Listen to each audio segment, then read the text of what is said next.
Welcome back to QrepubliC. Today is March 17, 2021, Wednesday.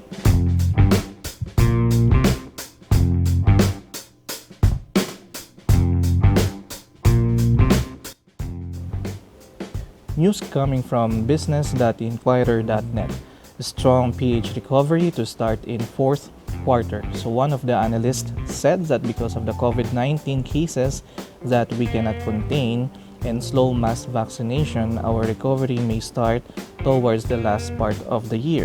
So since mabagal po yung ating vaccination program, we can speculate na mabilis tumakbo ang mga araw kesa po sa dami ng mga mababakunahan. Kaya po sa fourth quarter pa tayo pwedeng maka-experience ng economic acceleration. That is according to one of our analysts. Also, news coming from business.inquirer.net, PSEi closes up as new vaccine deal boost optimism. So nagkaroon po tayo ng slight na pagtaas sa ating market kahapon. And actually, there's a continuation today dahil nag-close po tayo today at 6,566 level. And this is primarily because of coronavirus vaccine rollout. So ito po yung ating 30 million Novavax doses na deal ng ating government. So yan po yung one of the reasons kung bakit po tayo nagkakaroon ng slight na pagtaas sa ating market currently. So because of this, dito po sa ating mga re-review na stocks, most of them ay nababawasan ng selling pressure. Except lang po kala Macro Asia, IDC, and MWIDE na talaga namang malakas pa rin yung selling pressure. So we may want to accumulate shares as early as now, especially if sa tingin natin is na-reach na po niya yung kanyang strongest na selling pressure para pag-angat ng stocks ay mas maging profitable po tayo. Pero mind you, hindi siya ganun kadali kasi kailangan po siya ng matinding patience and right trading plan para po mag-workout. So, ang mga stocks na re-review naman po natin for today, these are Apollo Global, AC Energy, PHA, Basic Energy Corporation, Merimart, Dito CME, BHI, Macro Asia, IDC, and MWIDE. Sa mga bago po nanonood ng video na ito, I'm inviting you to please subscribe on this channel para maging updated po kayo sa mga bagong videos na nilalabas po natin, particularly sa mga insights na binibigay po natin sa ating mga stocks. Like and share this video as well para mapagbigay insights din po tayo sa iba. And also, bago lang po tayo mag-start, I would just like to acknowledge yung mga solid na mababait na supporters po natin na hindi na mapagbigay sa like, pati na rin po kahit 1 minute of their time para po manood ng ating ads. Maraming salamat po sa ganda ng inyong kalooban at sa inyo po, Sir Ruel Taneo. Binabati ko rin po yung mga kasama ninyo sa trabaho dyan sa Riyadh. Ingat po kayo dyan palagi. Kay Sir Rogie Mark na talaga namang kahit red days, nakukuha pa rin maging positive. Sa iyo po, Angelita Espalyardo, maraming salamat po sa inyo ma'am and magandang araw. Juno Jules, Wilson Ong, Eileen Bans, Ed Andal, May Dre, Takbu Komiko, Gamer Girls. So hopefully maganda yung ating trading plan kay Nickel in case na gusto niyo pong pumasok sa kanya. And kay Philip OFW Life, welcome po dito sa ating channel sa QrepubliC. Welcome sir. Homer Nang, Net Borromeo, Eduardo Fetisanan.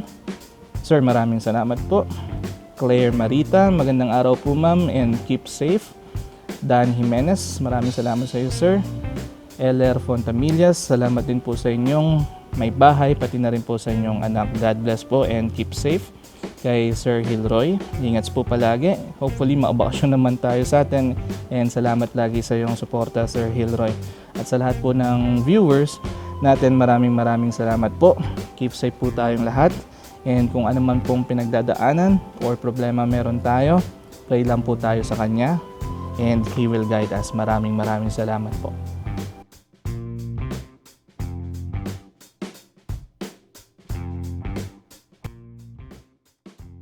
Apollo Global close today at 0.1910. Meron po tayong pagtaas na 1.06% sa kanya from our previous closing price.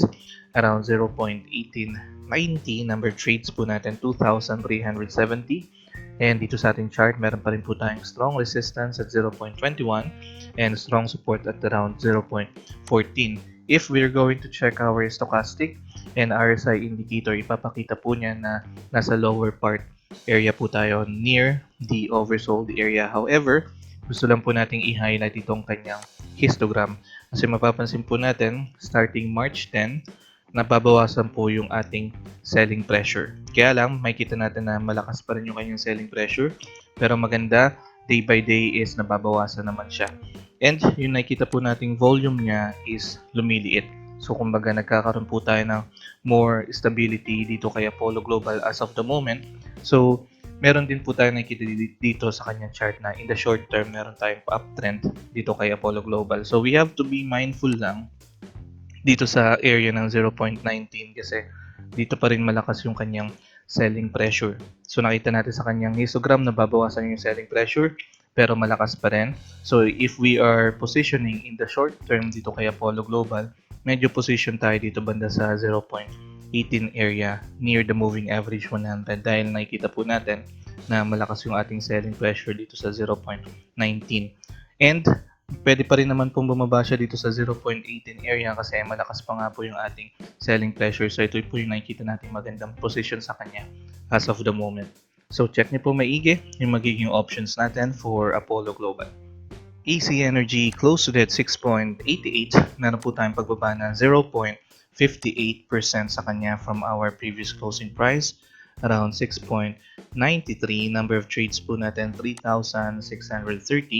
And dito po sa ating chart, we still have the strong resistance around 7.50 and strong support around 6.74. Checking our stochastic indicator. So nandito pa rin naman tayo sa ating lower part, level 42. And checking our RSI indicator, so same thing din po yung makikita natin sa kanya. Nasa lower part pa rin po tayo. So going in the oversold area or malapit sa oversold area. And dito naman sa kanyang MACD, makikita naman po natin din yung kanyang pagbawas ng kanyang selling pressure. So agaya po nung kay Apollo Global, nakikita po natin din itong si AC Energy, mas malakas yung pagbawas ng kanyang selling pressure kasi kay Apollo Global parang point by point.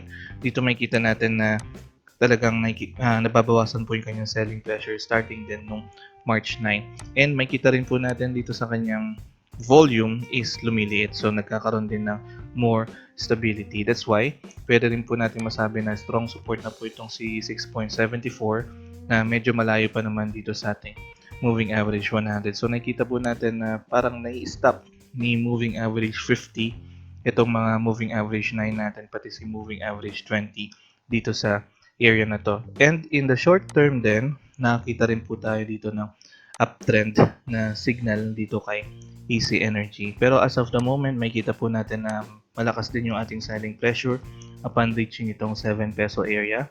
So if we are trying to position dito kay AC Energy, maganda dito banda sa 6.80. So nasa 6.88 siya ngayon. So mga 6.85 below or mas maganda dito banda sa 6.74 area. Kasi nakita na po tayo ng stability sa kanya. So, magkakaroon lang siya ng consolidation more likely dito sa 6.60 to 7 peso area. So, ayan po yung ating babantayan dito kay AC Energy. So, check niyo po maigi yung magiging options natin for AC Energy. PHA close to the 2.19.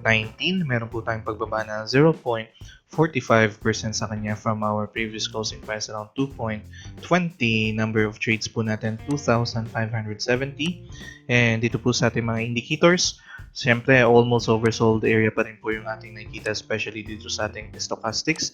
And dito naman sa kanyang RSI indicator is nasa lower part po tayo. So check din po natin kung ano makikita natin dito sa selling pressure ni PHA. Kung kagaya ba siya ni Apollo Global at ni AC Energy na nababawasan yung kanyang selling pressure. So nakikita natin parang day by day din nababawasan yung kanyang selling pressure, pero after ng 3 trading days medyo bumabalik din yung kanyang selling pressure. So kumbaga parang hindi siya consistent and nagkakaroon tayo ng pag-alternate ng pagbawas ng kanyang selling pressure. Pero kung evaluate naman natin siya from March 10 to March 17, nakikita rin naman natin na nababawasan yung kanyang selling pressure.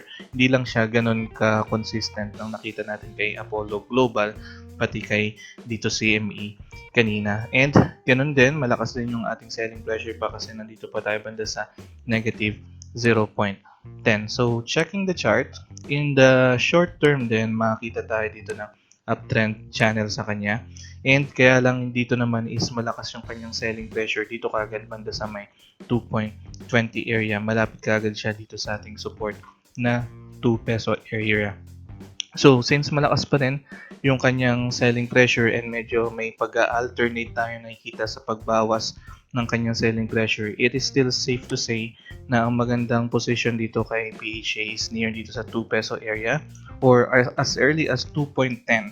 Maganda na siguro mag-accumulate ng shares dito kay PHA. 2.10 below, especially dito banda sa may 2 peso area kasi nakikita naman din natin na nababawasan na yung kanyang volume day by day, so yung kanyang volatility is nababawasan na rin. So we are now going dito sa kanyang consolidation stage while maintaining itong Darvas box na na-observe natin sa kanya in the monthly time frame. So check nyo po maigi yung magiging options natin for PHA.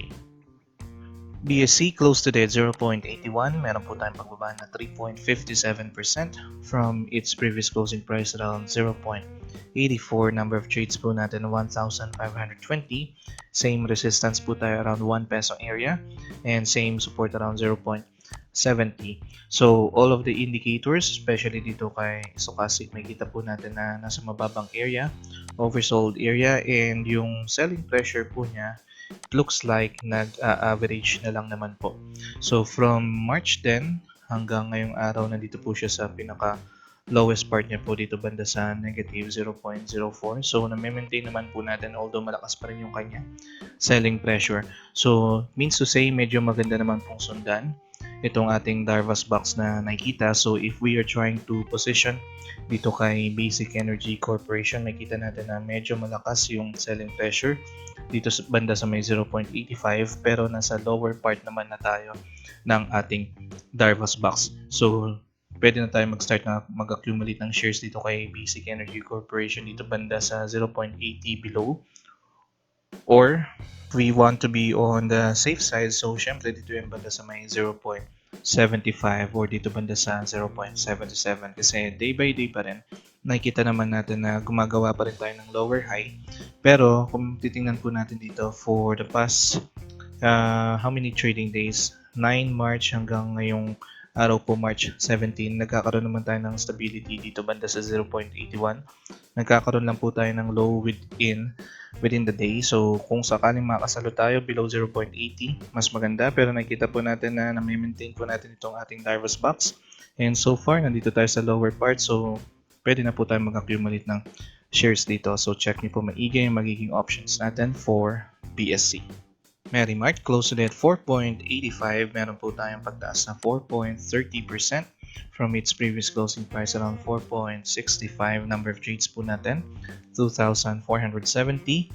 Ang resistance pa rin po natin is 5.12 area and support around 4.31 area. So checking our stochastics, we are still in the oversold area and same thing dito po sa ating RSI indicator. So malakas pa rin po yung ating selling pressure, pero kagaya rin po ng na-observe natin sa ibang stocks, unti-unti na rin po nababawasan yung kanyang selling pressure dito sa kanyang histogram. So makikita natin from March 10 hanggang ngayong araw po is nababawasan yung kanyang selling pressure, pero makikita natin na naka-breakdown pa rin tayo dito sa ating uptrend channel na binabantayan on its monthly time frame, and makikita rin po natin yung matinding resistance dito upon reaching 5 peso area, pero may nakikita naman na po tayo ditong support around 4.50.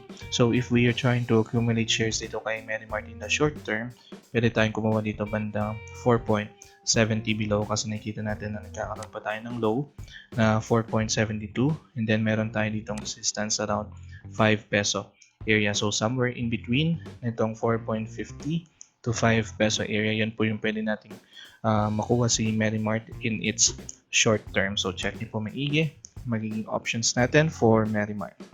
Dito CME closed today at 10.64. Meron po tayong pagtaas na 52% from its previous closing price. Around 10.15, number of trades po natin 8,380. And meron pa rin po tayong resistance around 11.12 and support around 8.97. Checking our stochastic indicator, so nasa lower part pa rin po near the oversold area. Same thing yung makita po natin sa ating RSI indicator. Nandito naman po tayo sa level 37. And kung i-check din po natin yung ating histogram, kagaya rin po ng ibang stocks, meron din po tayong pagbawas ng kanyang selling pressure. Although, nasa malakas na selling pressure pa rin po tayo, negative 0.69. But from March 11 up until today, nababawasan naman yung kanyang selling pressure. So, nasa gitna pa rin po tayo ng ating Darvas box at uptrend channel. And it seems na meron naman tayong matibay na support dito sa may moving average 208.90 area and nagkakaroon naman tayo ng mga higher lows. So be careful lang dito banda sa 11.12 area kasi meron tayo ditong malakas na resistance. So if we are trying to accumulate shares dito kay dito CME, pwede nating sabayan yung ating mga indicators na nakikita. So ito yung pinaka-strong support natin bandang 8.90. Pero dito banda sa may 10 peso area or 10.20 below, pwede na tayo mag-accumulate ng shares diyan kasi na-stop naman na yung kanyang selling pressure. So kumbaga, yung positive na nakikita natin dito kay dito CME is that from March 11, hindi na po siya ulit bumaba dito sa area na to. So possible naman na ma-maintain natin tong area na around 10.20, then dito tayo mag-consolidate hanggang sa tumaas ulit itong dito CME. So somewhere in between this Darvas box and uptrend channel, dyan po tayo pwedeng mag-accumulate ng shares kay dito CME. So check niyo po maigi magiging options natin for dito CME. BHI close today at 0.0890. Meron po tayong pagbaba na 4.30% from its previous closing price, around 0.0930. Number of trades po natin 7,950. And dito sa ating chart, meron tayong resistance around 0.10 and support around 0.0890.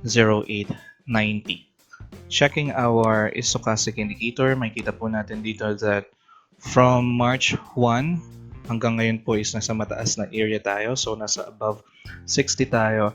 And then makikita natin na medyo gumagawa na po tayo ng ating lower high from March 5 to March 16. And same thing din po yan sa makikita natin dito sa ating RSI indicator. So it seems na nawawala na po yung kanyang momentum and medyo pababa na po tayo dito. Pero so far, nasa above 60 rin naman tayo dito sa ating RSI indicator and dito sa ating MACD. Nasa mataas na part pa rin po tayo ng ating histogram. Pero makikita po natin, looks like na-reach po natin yung peak natin noong March 5, 2021. And then nag-average po tayo ngayon dito sa bandang positive 0.0022. So checking the chart, kung titingnan po natin siya sa ating monthly time frame, makikita po natin in the bigger picture, nagkaroon po tayo ng breakout dito sa downtrend na ginawa natin noong January 2021. And then meron din tayong uptrend na na-observe sa kanya na na-breakdown niya rin po. So nasa mataas na part tayo ngayon. Currently, ito yung ating resistance 0.10. And wala tayong makitang support currently dahil kaka-breakout lang natin dito sa ating uptrend channel. So kumbaga parang ito na yung high na pwede natin ginawa for the month. And then possible niyan is baka bumaba na po tayo dito kay BHI. So balik lang po ulit tayo sa ating daily time frame. So medyo be cautious lang po kay BHI, especially if may hawak po kayo. Ang nakikita nating high risk na part dito is dito banda 0.890 pataas dahil nakita natin malakas ang kanyang selling pressure. And meron tayo dito in the short term na makikita na strong support around 0.0790. So kung wala ka pa namang shares dito kay BHI, be careful lang po kung papasok kayo dito dahil nang nakikita natin is bumuo na tayo ng high dito sa area na to. And chances are baka bumaba na po tayo at magkaroon ng consolidation sa kanya somewhere here at around 0.07 area. So check niyo po maigi ang magiging options natin for BHI. Macro Asia closed at 4.82. Meron po tayong pagbaba na 2.63% from its previous closing price around 4.92. Number of trades po natin 409. And dito po sa ating chart meron tayong resistance around 4.90 and support around 4.60. Checking our stochastic indicator. So nakita po natin na nasa oversold area po tayo ngayon.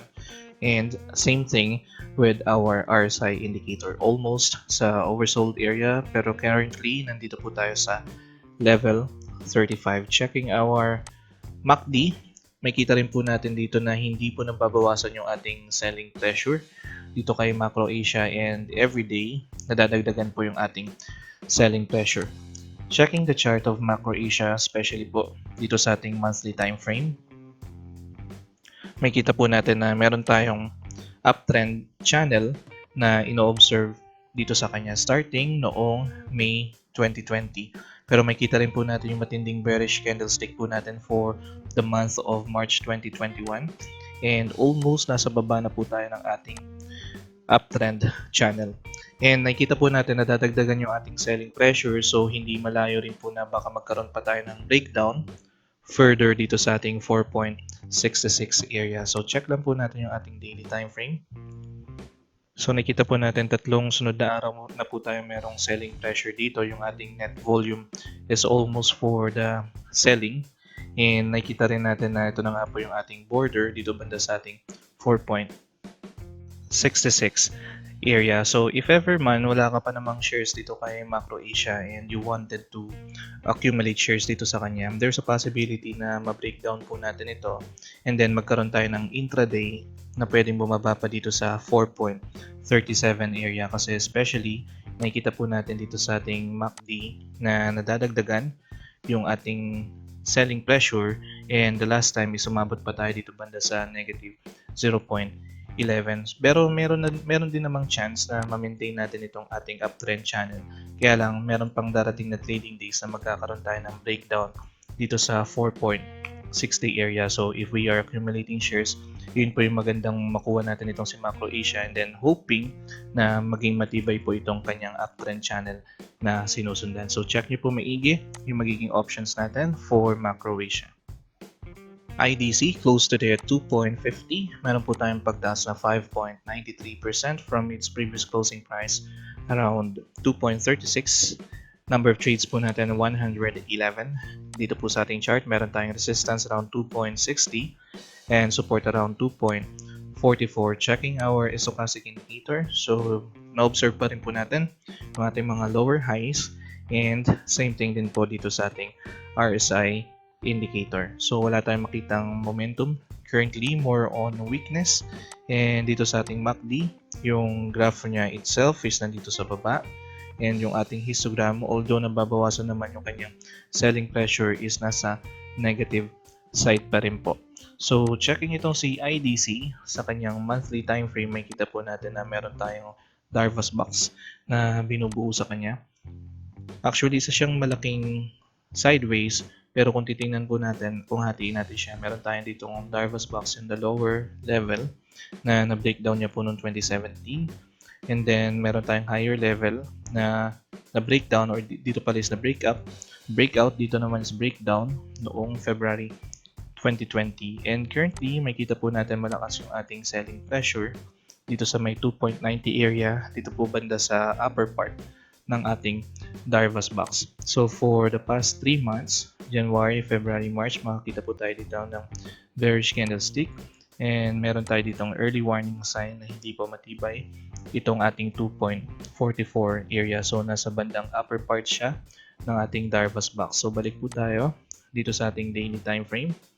So kung paplanuhin po natin pumasok dito kay IDC, nakikita po natin na nasa upper part pa po tayo ng ating Darvas box. There's still a chance na bumaba pa tayo further. Kumbaga parang high risk pa siya pasukan currently, and yung mga traders nga po natin is konti lang. So nakakita rin tayo ng mga lower high, and yun nga po, kabababa lang po natin dito sa ating parang upper part or yung Darvas box na titingnan natin sa ating monthly time frame dito sa may bandang mataas na area. So if we want to be on the safe side, knowing na nasa upper part tayo, siguro dito banda sa may 2.15 yung maganda mag-start na mag-accumulate ng shares or i-revisit itong si IDC kung titingnan natin kung ma-maintain na natin itong 2.15 or bababa pa tayo further dito sa may 1.90 area. Pero so far, more on weakness yung nakikita natin kay IDC. So be very careful lang po kung papasok tayo sa kanya. So check nyo po maigi yung magiging options natin for IDC. MWIDE close to that 6.20. Meron po tayong pagtaas na 0.98% from our previous closing price around 6.40. Number of trades po natin 224, and dito sa ating chart meron tayong resistance around 6.70 and support around 5.90. Checking our stochastic indicator. So lagi po tayo dito nasa oversold area since February 22. So more than a month or more than 1 month na po tayo nandito sa may bandang lower part ng ating stochastic. So more on weakness and selling yun na observe natin kay MWIDE as of the moment kahit dito po sa ating RSI indicator, and currently nasa level 28 tayo. Checking our MACD.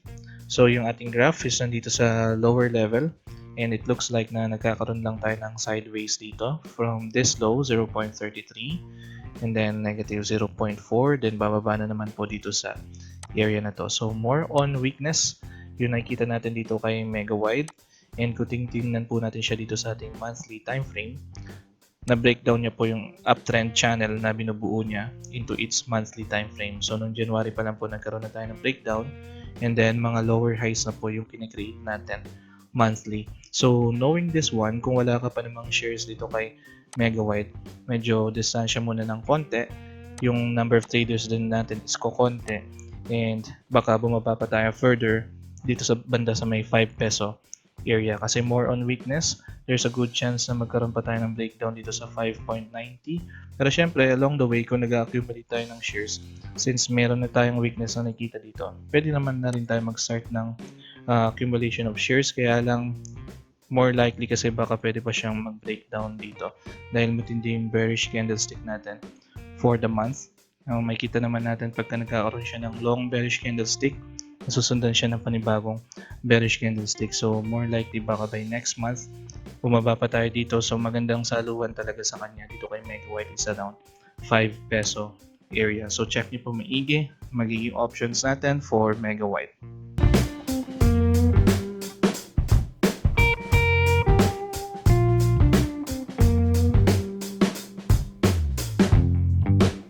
And that's it for today. Kung nagustuhan niyo po itong video na ito, please don't forget to like it and share it as well para mapagbigay insights din po tayo sa iba. At kung meron po kayong additional information, please comment it here so we can share it with others.